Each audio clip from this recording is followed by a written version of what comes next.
기독교로부터의 예수혁명 45번째 시간으로 누가 당신에게 하나님의 뜻을 가르쳐주나, 누가 당신에게 하나님의 뜻을 가르쳐주나 하는 제목으로 말씀을 전하겠습니다. 신앙 수련의 목적은 겸허한 마음에 도달하는 데 있습니다. 동백꽃 봄봄 같은 소설로 유명한 작가 김유정이 30살에 폐병으로 죽을 때 그의 침상에 겸허라는 두 글자를 써붙여 놨었다는 그런 얘기를 소설에서 읽은 적이 있습니다. 겸허라는 것은 겸손할 겸 빌허, 그래서 빈 것에 대한 겸손이죠. 공허에 대한 겸손이기 때문에 단순한 겸손과는 좀 다른 겁니다. 그것은 비어 있음을 수락한 마음, 그 최종적인 마음이고 또 역설적으로 모든 것을 다 통과한 다음에 생겨난 마음이기 때문에 새로운 것을 준비하는 마음이고 이미 새로워진 마음이다. 혁명적인 갱생의 준비와 기대를 가지고 있는 마음이다. 이렇게 말할 수 있을 겁니다. 말하자면 하나의 인생이 끝나고 새로운 인생을 맞이하기 위한 마음이다 이거죠. 말하자면 겸손이라는 것은 종말론적이고 예언적인 마음입니다. 자기 자신이나 타인이나 세상까지도 다 이미 다 받아들인 마음, 화해한 마음, 용서하는 마음이죠. 그러니까 궁극적으로는 하나님과 화해가 된 마음입니다.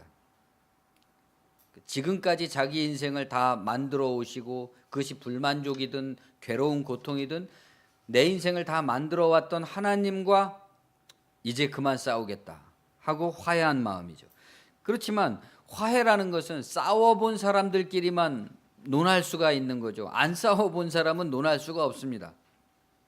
단지 방정식 같은 교리적인 지식으로 하나님과 우리가 화목됐다, 아멘 믿습니다, 그래가지고는 거기에 내용이 없죠. 그냥 추상적 관념으로서 나는 하나님과 화해가 됐다는 걸 믿는다 이렇게만 말할 뿐이지 실질적으로 자기 인생의 내용에서 그동안 싸워보던 거, 해결이 안 돼가지고 계속해서 괴롭혀왔던 거, 그게 해결되는 역사가 일어나야지만 하나님과 화해가 됐다 이렇게 말할 수가 있는 거죠. 내용이 없기 때문에 내용 있는 변화, 화해가 이루어지는 것이 아니라 도리어 현실의 강화,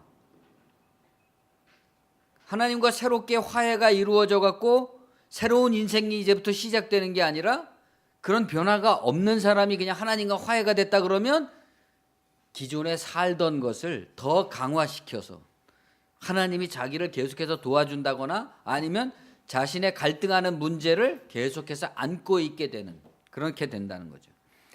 종교 생활에 있어서 부단한 수련이 필요한 것은 이러한 본질에 가닿기 위해서입니다. 하나님을 믿는데 여전히 현실의 세속적인 욕망, 그러니까 욕망이라 그래서 무엇을 갖고 싶은 그런 것뿐만이 아니라 자기 마음속에서 해결되지 않는 성격상의 문제, 기질상의 문제, 가족 간의 문제, 환경적인 문제, 이런 모든 문제들로부터 자기가 집착되어 있는 것에서 떨어져 나올 수가 없다면 최종적이고 종말론적으로 자기 자신이나 타인이나 세상에 대해서 한번 끝내는 마음, 용서하는 마음, 화해하는 마음, 최종적이고 또 종말론적인 그런 마음에 가닿을 수가 없다는 거죠. 겸허라는 것은 세상이나 인생을 대하는 가장 근본적인 태도이지만 그렇기 때문에 가장 나중에 가서야 관심을 갖게 됩니다. 젊은 사람이 겸허에 대해서 생각할 겨를이 없겠죠. 그러나 나이가 들었다 그래서 또 겸허해지는 것도 아닙니다. 겸허라는 것은 자아실현, 자기중심, 권력, 지식, 명예, 성공, 자기 마음속에 생겨나는 것들에 대한 사랑, 이런 생의 욕망에 직접적인 도움을 주는 것이 아닙니다. 자기중심주의라는 것은 인생의 전반을 장악하고 있기 때문에 태어나서 내가 의식이라는 것이 생겨나기 시작한 이래로 그 자아가 나의 삶을 이끌어오던 그 방식이라는 것은 너무나도 굳건한 아성으로 구축되어 있기 때문에 그것이 깨지기 위해서는 어떤 극단적인 경험이 필요한 거죠. 그래서 대개 사람들이 다 이렇게 예수를 믿게 되는 그런 경우가 있잖아요.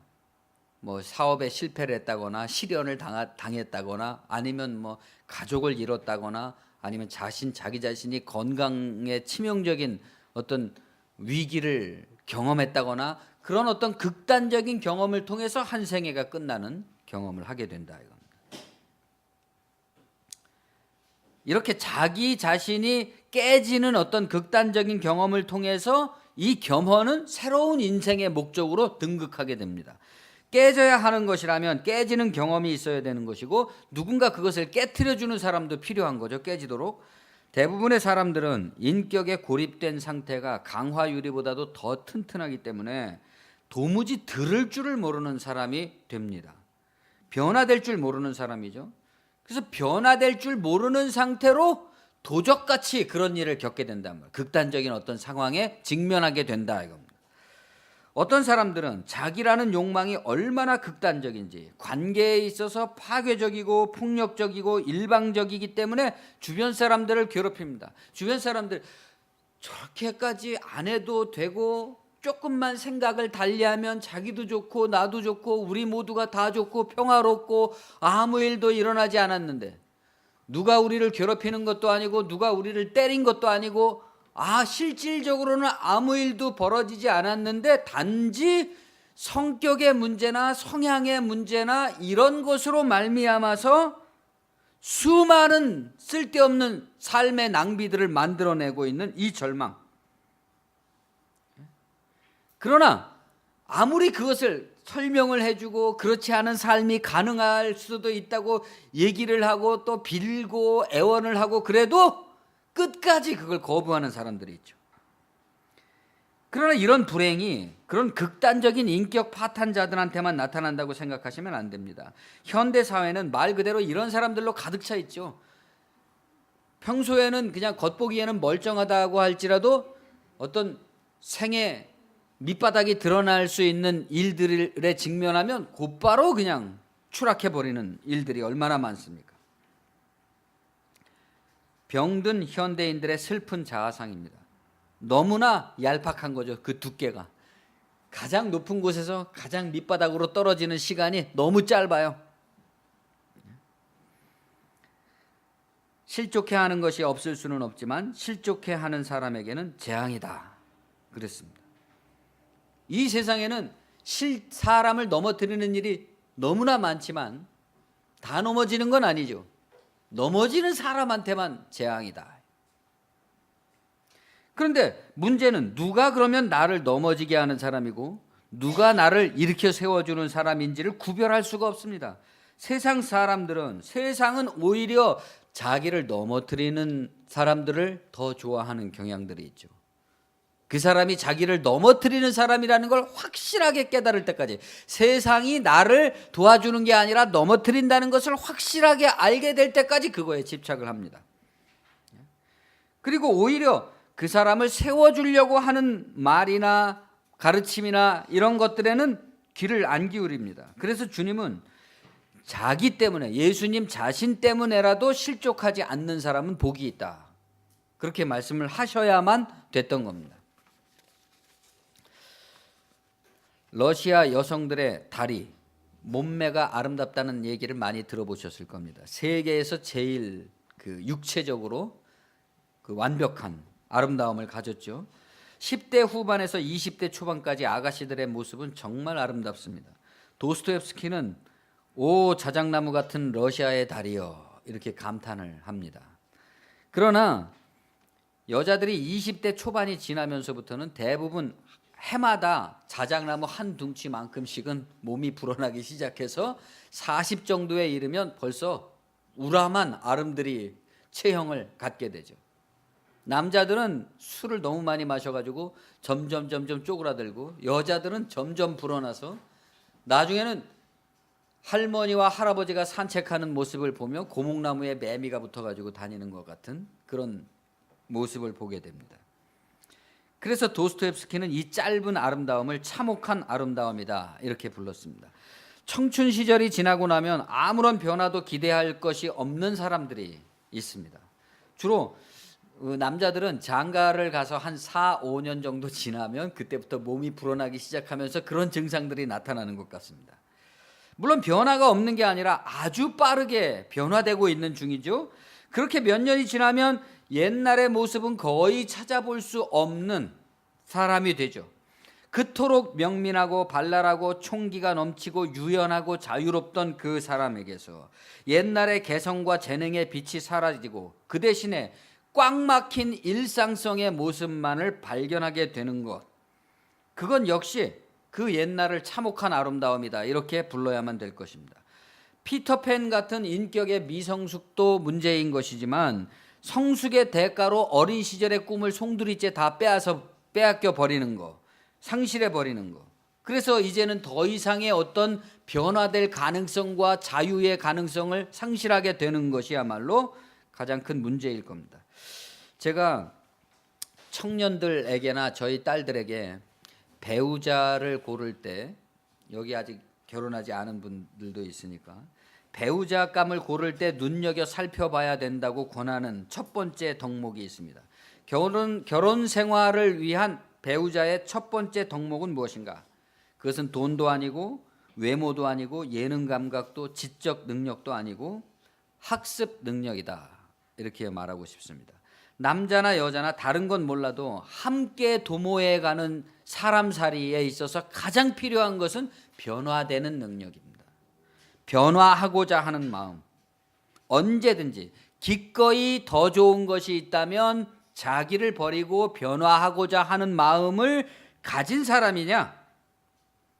사람은 안 변해, 어쩔 수 없어, 지긋지긋한 사람, 이런 절망적인 말들은 다 학습 능력이 끝난 데서 나오는 말들이죠.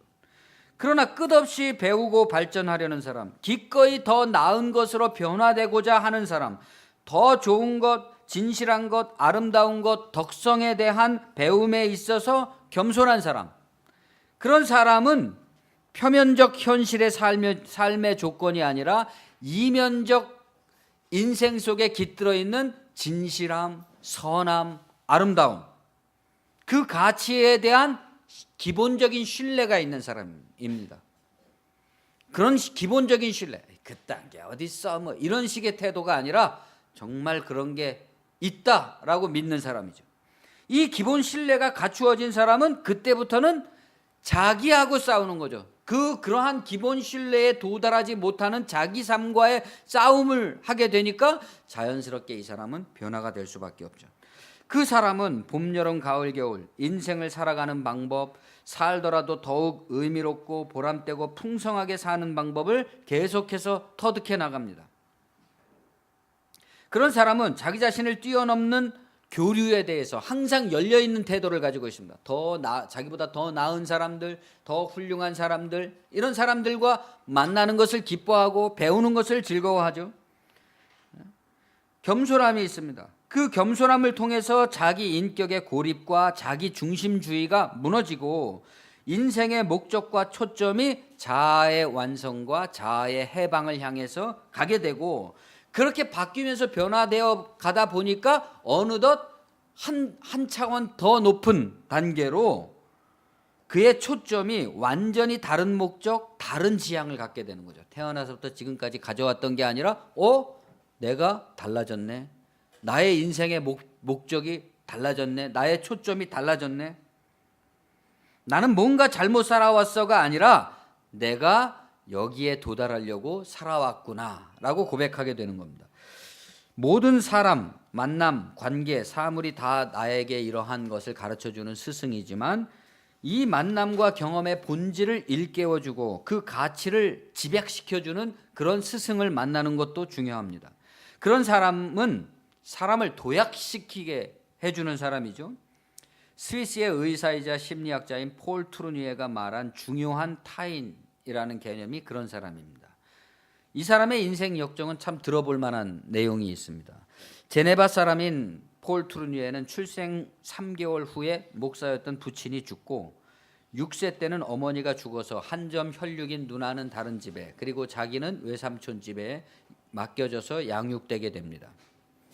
외삼촌은 선량하기는 했지만 알코올 중독자였고 숙모는 만성 질환에다가 신경증을 앓고 있었기 때문에 가정이 굉장히 어둡고 불안한 가운데 유년 시절을 보냈습니다. 폴은 청소년이 될 때까지 그 누구하고도 얘기를 나누지 않는 지독한 자폐 속에서 마당에 있는 나무 위에 올라가서 개하고만 얘기를 했다. 그렇게 말했습니다. 그런데 고교 시절에 첫 번째 중요한 타인을 만나게 되는데 그는 라틴어 교사였던 줄 디부아라는 선생님이었습니다. 이 과묵한 침울한 제자를 어느 날 이 선생님이 자기 집으로 초대합니다. 그 집에 가서 트루니에는 자기가 지금 그때까지 만나보지 못했던 새로운 인간을 만나게 됐다 그랬습니다. 독신으로 고독하게 살던 디부아의 집은 책이 사면을 꽉 채우고 있었는데 그는 어린 제자를 정중하게 대접해 주면서 그가 쓴 작문에 대해서 칭찬을 해줍니다.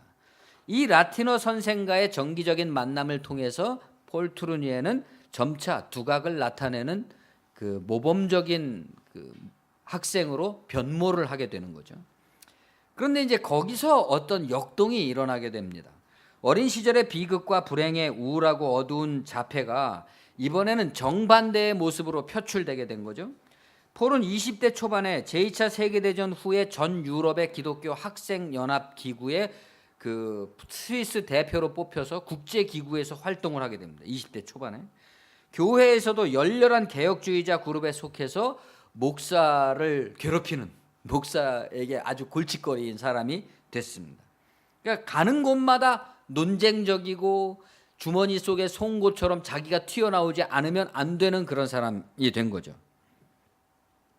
그 무렵 두 번째 중요한 한 사람을 만나게 되는데 그 사람은 폴란드 출신의 외교관으로 당시 영향력이 있었던 옥스퍼드 운동이라는 곳의 멤버였습니다. 옥스퍼드 운동은 그 당시에 기독교 내에서 자유주의에 대해서 반대해서 옛날의 고전적인 교부 시대의 신앙으로 돌아가자 그런 운동이었고 이것이 점차 복음주의권에 영향을 끼치게 되는데 특히 여러분도 잘 아는 큐티 운동이라든가 이런 것들이 다 옥스퍼드 운동에서 나온 거죠. 그날 하나님이 나에게 말씀하시는 그것을 절대의 하나님의 말씀으로 믿고 순종한다.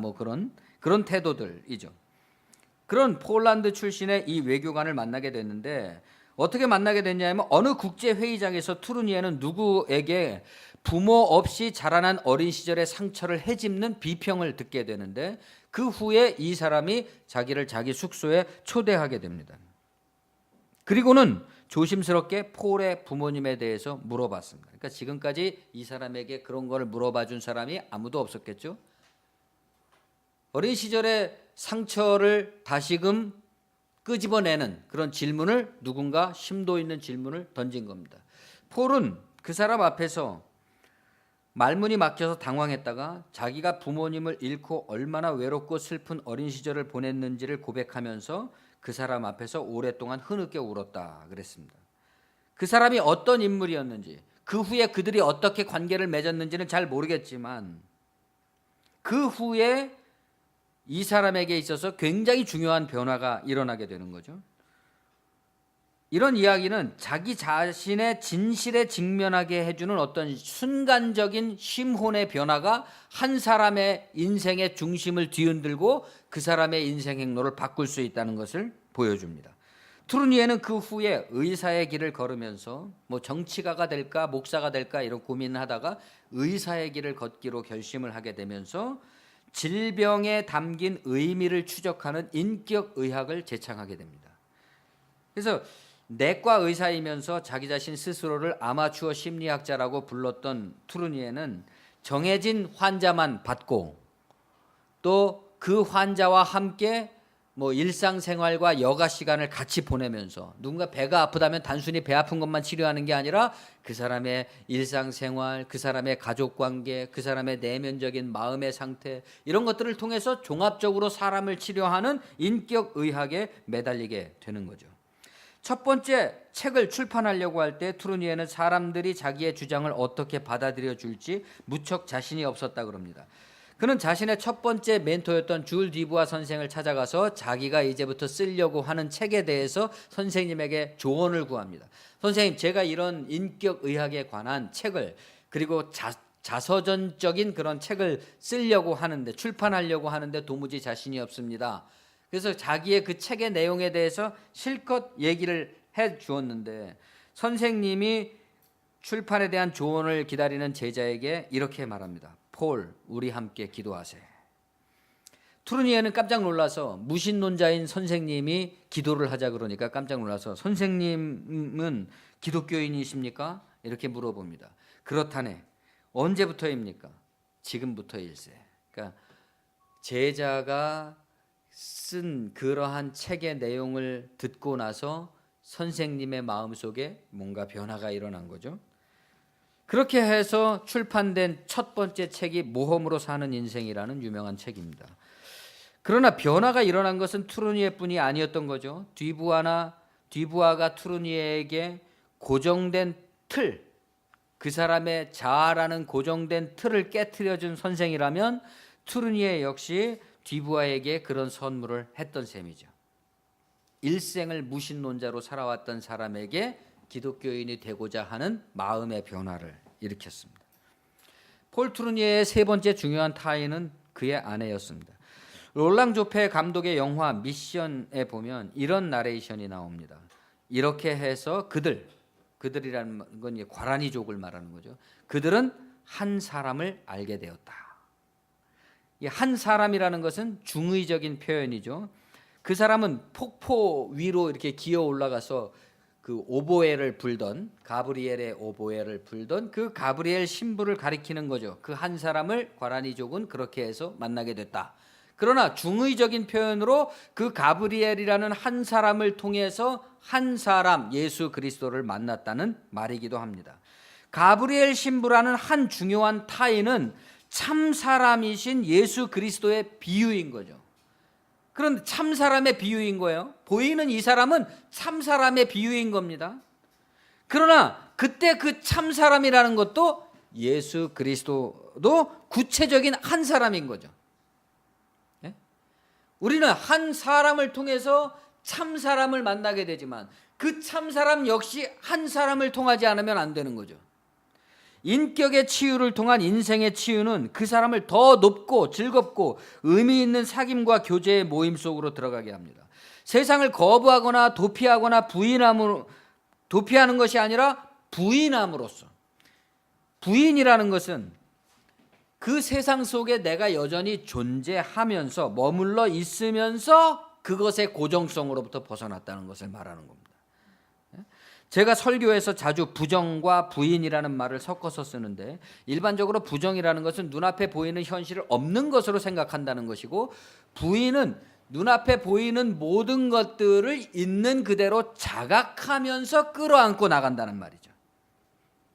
그래서 부인이라는 것은 있는 현실을 부정하는 게 아니라 극복하는 겁니다.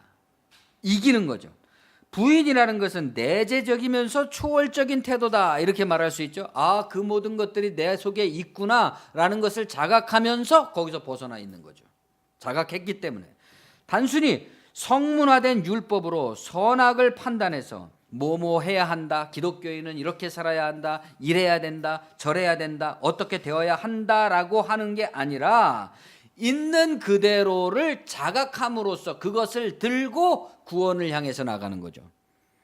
그러니까 그러려면은 우선은 자아라는 완벽히 고립된 아상의 체계가 발견되어서 깨져야 되는 거죠. 발견되니까. 그러나 깨진다고 해서 완전히 없앤다는 게 아니라 그것까지 자각하면서 아, 내가 이런 사람이구나 하는 것을 자각하면서 나가니까 뭐뭐 해야 한다는 율법으로부터 벗어나 있는 것이고 또 뭐뭐 해야 한다는 율법을 자각해서 이겨버리니까 율법을 완성시키게 된다 이겁니다. 이렇게 해서 자아와 율법으로부터 해방될 때 개인은 그의 온갖 양심적인 상처, 사람은 다면성이 있잖아요. 항상 빛이 있으면 그림자가 있습니다. 그런 한 가지 기억이 있으면 반대되는 기억이 반드시 따라 붙는 거죠. 항상 좋은 기분이 있으면 나쁜 기분이 있고 기쁨이 있으면 슬픔이 있는 겁니다. 그렇기 때문에 양심의 온갖 굴절, 상처 이런 것들을 사람들은 주로 억압하는 식으로 없는 것처럼 찍어 누르고 아닌 것처럼 살아왔단 말이죠, 우리가. 그래서 아닌 것처럼 살려다가 보니까 역동이 일어나서 그것이 더 강화되고 더 강화된 양심의 고통이 일어나니까 그 고통을 보지 않으려고 다시 강력하게 억압하고 이런 식으로 수많은 악순환 속에서 자기를 가둬놓았던 거기서 해방돼 버리니까 이제 안전하게 자유를 얻을 수 있다. 그런 굴절과 고통과 어둠이 나에게 있다고 할지라도 나는 이미 빛 가운데 있다 이겁니다.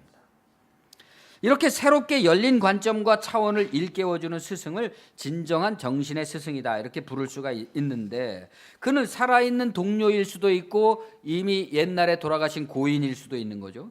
그러나 동일하게 그 사람은 다 진리를 통해서 인간을 해방시키고 자유롭게 해주는 한 사람, 그리스도의 비유이고 하나님의 말씀의 현실태로서 정신적 측면에서 삶을 이끌어준다 이겁니다. 그렇기 때문에 정말 구원받을 만한 준비가 된 사람이라면 그런 사람을 만날 때 겸손한 태도가 저절로 되겠죠. 저거다. 내 마음의 모든 문제로부터 내가 해방될 수 있는 길은 저것이다 라는 그런 태도를 가질 수 있겠죠. 그것은, 그 겸손한 태도라는 것은 나도 저 사람같이 돼야 되겠다거나 저 사람을 능가해야 되겠다거나 하는 그런 경쟁적인 마음이 아니라, 그런 야망과는 다르게 그 사람 앞에서 순전하게 굴복된 그런 태도인 거죠. 근데 여기서 문제가 생기는 겁니다. 그럼 모든 선생들이 그런 선생이 아니기 때문에 가짜 그런 거에 도달하게 해주지도 못하는 선생들에게 그런 굴복을 하게 되는, 또 가짜 선생들이 사람들에게 이런 겸허를 요구하면서 기승을 부리는 게 문제인 것이죠.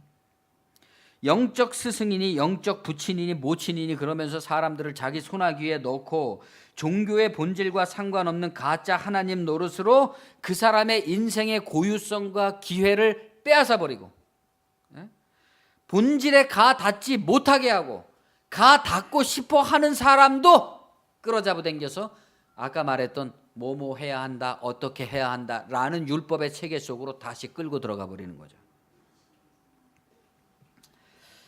한 사람은 한 사람입니다. 두 사람이 아닙니다. 그렇기 때문에 그 한 사람을 찾는다는 것은 가벼운 일이 아닌 것이고 매우 중요한 것이죠. 하물며 우리가 함부로 남의 선생 노릇을 자처할 일도 아닌 것입니다. 스승의 진정한 조건은 인류 구원의 위대하고 보편적인 하나의 진리, 모든 인간에게 다 통용되는 하나의 진리를 일깨워주는 사람이어야만 되는 거죠.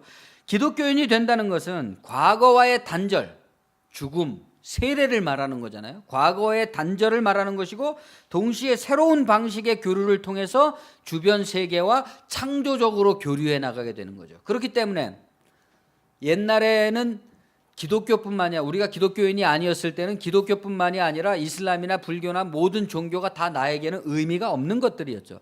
그러나 이제 내가 기독교인이 되었기 때문에 이웃 종교들에 관해서도 새로운 안목이 생기는 거죠. 저런 것들은 2단이고 뭐 3단이고 다 이래서 다 의미 없는 것이다, 이렇게 배척하는 것이 좋은 태도가 아닌 거죠. 그런 것들을 경쟁적이고 이단시하며 배척하는 게 좋은 게 아니라, 그렇게 배척을 하다 보면 종교를 통해서 시야가 넓어지고 안목이 깊어지는 게 아니라 더 쪼그라붙어 가지고 더 편협한 인물이 돼버린다 이거죠. 많은 스승들이 있고 삶에 도움을 주는 조력자와 후원자들은 매우 많습니다. 그렇죠? 여러분들 인생을 살아오면서 도움받은 많은 사람들이 많잖아요. 그러나 이 정신의 스승들은 우리에게 그런 실질적인 도움을 주는 조력자가 아닙니다. 반드시 주지 않는다는 게 아니라 그들이 주는 것의 중점이 그게 아니라는 거죠. 인류 보편의 지혜라는 것은 그때 도움이 되는 어떤 임기응변의 도움과는 좀 차원이 다르잖아요. 실용성이 떨어져 보입니다. 눈앞에 있어서는. 그러나 그래서 사람들이 별 도움이 안 되는 것처럼 생각하는 거죠. 종교? 뭐 그거 꼭 필요해? 사는데 지장 없잖아? 뭐 이런 거죠. 사람들은 거기에 무슨 대단한 게 실제적으로는 없는 줄을 알면서도 있을 것 같다는 이유로 또는 있다고 선전해대는 것들에게 더 기대를 하고 끌리게 됩니다. 왜냐하면 기대가 없는 것보다는 기대를 품고 사는 게 더 낫기 때문이죠. 일요일에 교회 안 가고 뭐 여러 다른 곳에 돌아다니는 어떤 세상 사람들도 거기에 뭔가 더 좋은 게 있다고 생각하는 것이고, 일요일엔 교회를 가는 사람은 그거보다는 교회 가는 게 더 나은 뭔가가 있다는 것 때문이죠. 그러나 그 모든 더 좋은 것 중에 최고가 무엇이냐라는 것을 일깨워주는 스승이 없이는 아무리 좋은 사람과 조력자에게 둘러싸여 있다고 할지라도 자아의 해방과 인격의 변화라는 근본적인 종교 경험이 일어나지 않기 때문에 서로 도와주고 서로 넘어뜨리는 그런 즐거움이라는 것도 결국은 하나의 쾌락으로서 공허에 떨어지고 마는 거죠. 영적인 스승을 통한 그리스도적인 변화라는 것은 언제나 그 사람의 현실을 부인하게 되는 배움과 거기에서 일어나는 자발적인 복종과 최종적인 겸허를 통해서 그 사람을 새로운 사람으로 차원 높게 바꾸어 놓게 됩니다. 그렇기 때문에 끝까지 자기 부인인 거죠. 언제까지나. 가르치는 사람도 자기 부인이고 배우는 사람도 자기 부인이고 서로도 자기 부인인 거죠. 그렇게 해서 만들어지는 새로운 자기의 모습도 한 사람인 것이고, 그 한 사람의 형상은 곧 우리가 역사상 예수라는 인물에서 발견되는 그리스도의 형상으로서의 한 사람, 참 사람의 모습인 거죠. 그렇기 때문에 우리는 예수에게서 하나의 최종적이고 완성된 종말론적이고 성례전적인 한 사람의 모습을 발견하는 것을 우리의 신앙으로 고백하게 됩니다. 그해 곧 유다왕 시드기야가 다스리기 시작한 지 4년 5째 달 기브온 아술의 아들 선지자 하나냐가 여호와의 성전에서 제사장들과 모든 백성이 보는 앞에서 내게 말하여 이르되, 만군의 여호와 이스라엘의 하나님이 이같이 일러 말씀하시기를 내가 바벨론 왕의 멍에를 꺾었느니라.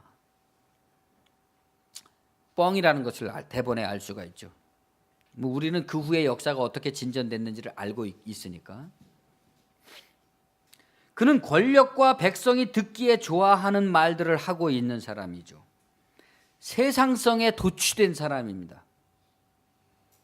이 사람이 종교적인 사람이 아니라는 뜻이 아니에요. 하나님에 대한 충성된 마음이 없는 사람이라는 말이 아닙니다. 이 선지자 하나냐가 왕의 앞에서, 모든 백성들 앞에서 설교할 정도의 권위를 가진 인물이었기 때문에 오늘날로 치면 대형교회, 대대형교회 목사라고 할 수 있겠죠.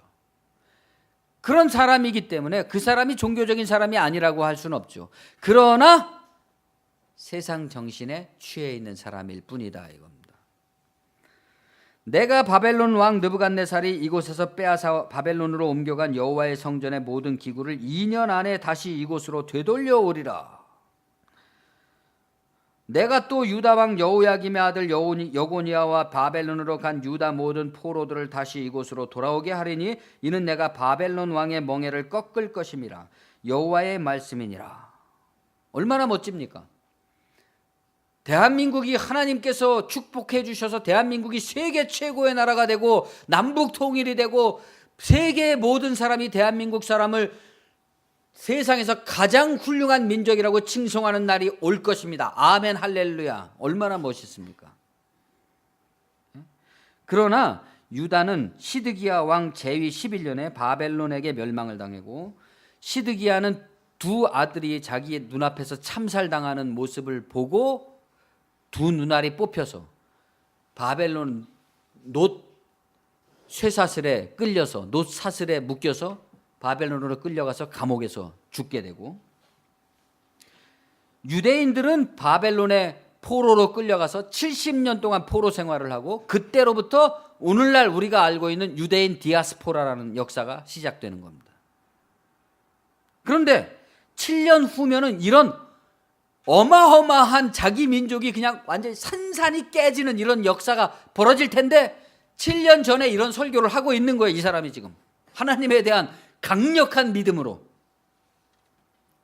그러나 더 중요한 핵심은 그가 앞날을 내다보지 못한다는 데 있는 게 아니라 판에 박힌 설교를 하고 있다는 것입니다. 이 사람의 이런 설교가 그냥 나온 게 아니겠죠.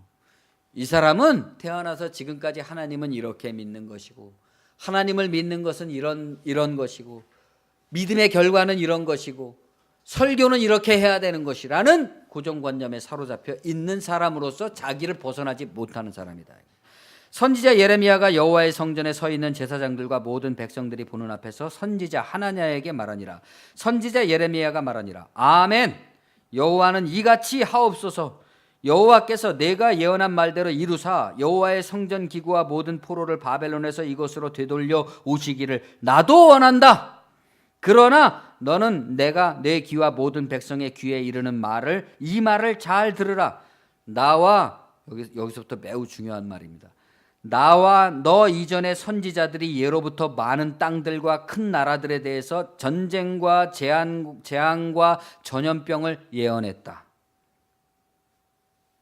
평화를 예언하는 선지자는 그 예언자의 말이 응한 후에야 그가 진실로 여호와께서 보내신 선지자로 인정받게 되리라. 이것이 진리라는 겁니다. 하나님의 참된 예언을 하는 예언자들은 언제나 재앙과 위험을 경고했다. 인간의 현실. 그렇기 때문에 반대로 그런 우리가 직면하고 있는 재앙과 위협과 인간의 실존적인 어떤 파행적 조건을 가지고 있는 삶을 얘기하지 않고 어떤 이상적인 평화를 얘기하고 아름다움을 얘기하는 사람들은 그 이상과 아름다움이 실제로 이루어진 다음에서야 그 말이 맞다는 것이 증명되는 것이지, 그렇게 이전까지는, 그것이 증명되기 이전까지 인간의 현실이라는 것은 결코 그런 삶이 아니라는 거죠. 그건 가짜일 뿐입니다. 지금 예레미야가 지적하고 있는 하나냐의 이런 고정된 틀, 이것은 하나냐가 말하는 그 평화라는 것은 지금 이스라엘이 처해 있는 위기를 변화로 다 바꿀 수 있는 게 아니라 그냥 공고화시키는 거죠. 그래서 7년 후에 결국은 망할 수밖에 없게 만드는 거죠. 이게 바로 긍정주의고 번영주의고 성공주의 신학입니다. 그 평화는 그것이 거짓말임이 판명될 때까지만 유효한 거죠. 그러나 사람들이 그러한 평화에 대한 욕망, 성공에 대한 욕망, 거기에 매달려 있기 때문에, 그걸 사람들이 다 거기에 매달린다는 걸 알기 때문에 이 거짓 선생들은 거기에 부합하는 아첨과 아부의 설교들을 할 수밖에 없죠. 왜냐하면 그렇게 대중들이 됐으면 좋겠다고 하는 것을로써 그 현실을 망각하게 하고 잊어버리게 하는 것을 이 사람들은 종교라고 생각합니다. 그것을 설교라고 생각합니다. 그들은 어느새 그걸 망각해버린 거예요. 평화를 예언하는 선지자는 그 예언자의 말이 응한 후에야 그가 진실로 여호와께서 보내신 선지자로 인정받게 된다는 그 진리를 망각했습니다. 평화라는 것은 촉구해야 되는 것이고, 촉구를 한다는 것은 현실을 개혁해 나가지 않으면 안 되는 거죠. 선지자 하나냐가 선지자 예레미야의 목에서 멍에를 빼앗아 꺾고 모든 백성 앞에서 하나냐가 말하여 이르되, 그러니까 예레미야가 이스라엘 백성들이 이제 앞으로는 이런 멍에를 지게 될 것이라고 이제 자기 그 목에다가 멍에를 지고 나타났었단 말이죠. 퍼포먼스를 했는데 하나냐가 예레미야의 그 목에서 멍에를 빼서 부러뜨려 버리고 이같이 말씀하시니라. 내가 2년 안에 모든 민족의 목에서 바벨론 왕 느부갓네살의 멍에를 이와 같이 꺾어버리리라 하셨느니라 하매, 선지자 예레미야가 자기의 길을 가니라. 선지자 하나냐가 선지자 예레미야의 목에서 멍에를 꺾어버린 후에 여호와의 말씀이 예레미야에게 임하니라. 이르시기를 너는 가서 하나냐에게 말하여 이르기를 여호와의 말씀이 내가 나무 멍에들을 꺾었으나 그 대신 쇠 멍에를 만들었느니라. 만군의 여호와 이스라엘의 하나님께서 이와 같이 말씀하시니라. 내가 쇠멍에로 이 모든 나라의 목에 메워 바벨론 왕 느부갓네살을 섬기게 하였으니 그들이 그를 섬기리라. 들짐승까지라도 그에게 주었느니라 하라. 선지자 예레미야가 선지자 하나냐에게 이르되 하나냐여 들으라. 여호와께서 너를 보내지 아니하셨거늘 내가 이 백성에게 거짓을 믿게 하는도다. 중요한 것은 이것입니다. 하나님에 대한 오해를 통해서 하나님이 보내시지 않은 말씀, 거짓된 말들을 전파하고 있다. 거짓된 희망. 하나님은 그런 하나님이 아니신 거죠. 가만히 있으라가 아닌 겁니다. 가만히 있으면 죽는 거라는 거를 우리는 얼마나 끔찍한 경험을 통해서 배웠습니까? 지금은 무슨 재앙이 일어나서 재앙의 현장에 저번에 지진이 일어났을 때도 그랬다고 그러잖아요. 동요하지 말고 가만히 있으라 그러면 가만히 있는 사람 아무도 없다는 거예요. 다 뛰쳐나가지. 그러므로 여호와께서 이같이 말씀하시되 내가 너를 지면에서 제하리니 내가 여호와께 패역한 말을 하였음이라. 내가 금년에 죽으리라 하셨느니라 하더니 선지자 하나냐가 그해 7째 달에 죽었더라. 예레미야의 저자는 재미있는 건 예레미야와 하나냐 두 사람을 다 선지자라고 매번 부르고 있습니다. 이게 시사하는 바가 크죠. 신앙 수련의 핵심적인 효과, 교회가 베풀어주는 가르침의 가장 큰 의미는 정신적으로 규정되어 있는 짜여진 틀에서 벗어나게 해주는 겁니다. 것이어야 된다. 최고의 최후의 규정되고 고정되고 짜여진 틀이라는 게 뭡니까? 사람들의 세상 정신이죠. 모두가 다 그렇게 바라고 있는, 모두가 그런 것을 바라고 있기 때문에 만들어내고 있는 현실, 그게 세상 정신입니다. 하나냐는 바로 그 세상 정신에 충실한 선지자로서 그 세상 정신에 충실한 그 선지자를 따라갈 때 어떻게 된다는 것을 보여주는 선지자죠. 그것으로서 우리에게 예언하고 있습니다. 그의 말은 당시에는 설득력이 있었지만 진리와는 상관이 없는 부흥으로 예레미야의 예언이 이루어지게 되는데 일조를 하게 됩니다. 왜 그랬을까요? 하나냐가 특별히 탐욕스럽고 악한 인간이기 때문이 아닙니다. 예레미야의 설교는 모두가 그렇게 말해야 된다고 여기는 고정된 틀을 깨트려 버리는 거죠. 하나냐뿐이 아니었죠. 최고의 목사님이신 하나냐가 이렇게 말하니까 나머지 모든 목사들도 다 그것에 준해서 목회 사역들을 했겠죠. 오직 한 사람 예레미야가 그 고정된 틀을 깨트리라고 얘기를 하고 있습니다. 하나님은 그런 고정된 틀로 설명될 뿐이 아니라고 말하고 있는 거죠. 그것이 그 당시 세상 정신으로 꽉 짜여진 민중들의 인격의 고립에서 벗어나게 해주는 설교였고 율법과 정죄의 시스템에서 벗어나게 해주는 것이었던 겁니다. 예레미야의 말씀이. 그러나 민중은 세상 정신, 그 권력이 무서웠거나 아름답게 느껴졌거나 그것이 더 낫다고 판단했기 때문에 예레미야의 말씀에 대해서 반응하지 않았습니다. 사람들은 지금도 그렇듯이 하나냐 같은 사람들에게 더 실효성이 있는 도움을 받는다고 생각하죠. 꼭 대형교회에 가서 수많은 군중들 속에서 군중 심리 속에 파묻혀 있으면 더 낫고 안전하고 뭔가 이루어져 가고 있는 듯이 생각하는 거죠. 자기의 비참한 현실을 한 번도 직면하고 직시해 보려고 하지 않고 끝없이 그것을 외면한 채로 이상적인 어떤 저 높고 아름다운 곳에 도달하겠다는 겁니다. 인생의 위기를 당했을 때 우리는 많은 조력자들을 만나서 도움을 받았습니다. 어떤 경우 예상했던 것과는 달리 기대했던 사람에게는 도움을 받지 못하고 뜻밖의 사람들에게 도움을 받았던 경험들이 있을 겁니다. 그런 도움들은 정말 기묘하고 감사한 것임에는 틀림이 없습니다. 그러나 영적인 가르침과 배움이라는 것은 그런 도움을 말하는 게 아닙니다. 가능한데도 하지 않아야 된다는 말이 아니라 차원이 다른 도움이다.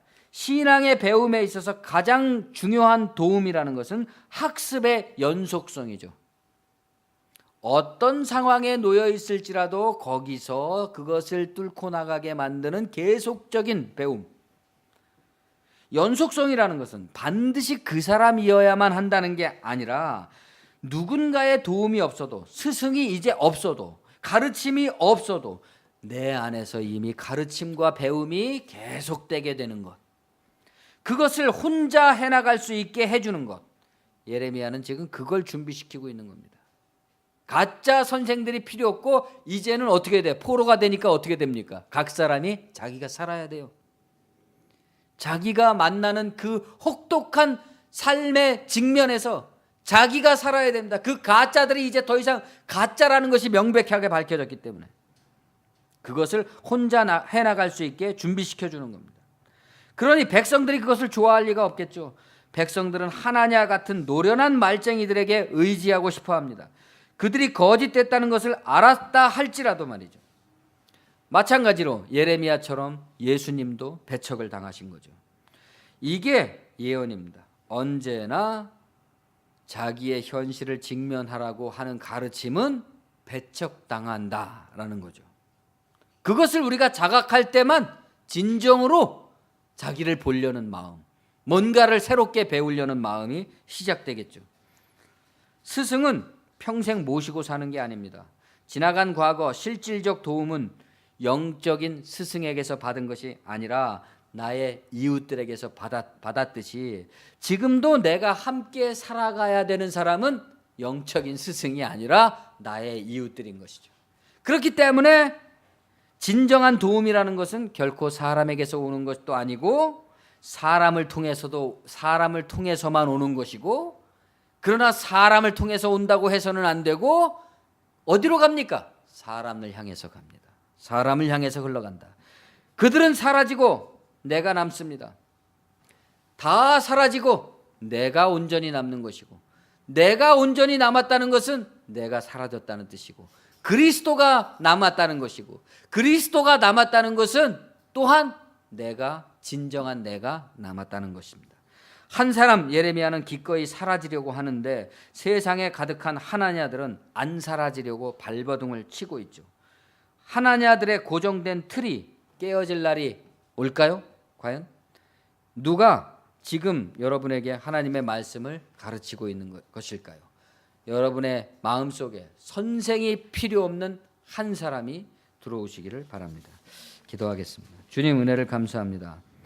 우리가 진정으로 나 자신을 발견하게 하고 나 자신의 모든 문제들을 인생의 도구로 삼아서 그것을 통해서 하나님의 구원의 길을 발견하게 해주시는 이 참사람의 가르침, 참사람의 형상,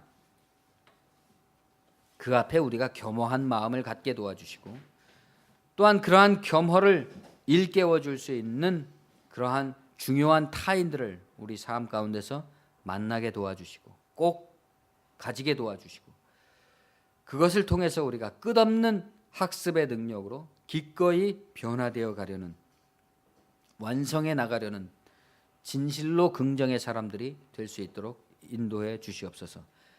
삶의 여러 국면 속에서 우리의 등불이요 지향이 될 수 있는 길을 우리가 하나씩 가질 수 있게 도와주시고, 그 가르침이 늘 우리를 이끌어가므로 언제 어떤 상황에 처하든지 낙심하지 아니하고 길을 잃지 아니하고 우리가 함께 그 길을 갈 수 있는 동료들과 더불어서 서로 격려와 의지를 하며 나아갈 수 있는 우리 모든 그리스도인들 될 수 있도록 인도하여 주시옵소서. 예수님의 이름으로 감사하며 기도합니다.